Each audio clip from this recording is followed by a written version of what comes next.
ബിസ്മില്ലാഹിർ റഹ്മാനിർ റഹീം.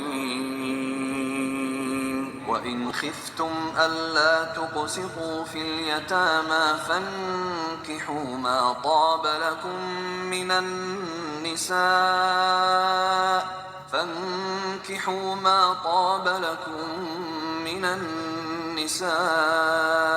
مثنى وثلاث ورباع. അനാഥകളുടെ കാര്യത്തിൽ നിങ്ങൾക്ക് നീതി പാലിക്കാനാവില്ലെന്ന് നിങ്ങൾ ഭയപ്പെടുകയാണെങ്കിൽ മറ്റു സ്ത്രീകളിൽ നിന്ന് നിങ്ങൾ ഇഷ്ടപ്പെടുന്ന 2, 3, 4 പേരെ വിവാഹം ചെയ്തു കൊള്ളുക. എന്നാൽ അവർക്കിടയിൽ നീതി പുലർത്താനാവില്ലെന്ന് നിങ്ങൾ ഭയപ്പെടുകയാണെങ്കിൽ ഒരുവളെ മാത്രം വിവാഹം കഴിക്കുക. അല്ലെങ്കിൽ നിങ്ങളുടെ അധീനത്തിലുള്ള അടിമ സ്ത്രീയെ ഭാര്യയെപ്പോലെ സ്വീകരിക്കുക. നിങ്ങൾ അതിരുവിട്ടു പോകാതിരിക്കാൻ അതാണ് കൂടുതൽ അനുയോജ്യമായിട്ടുള്ളത്.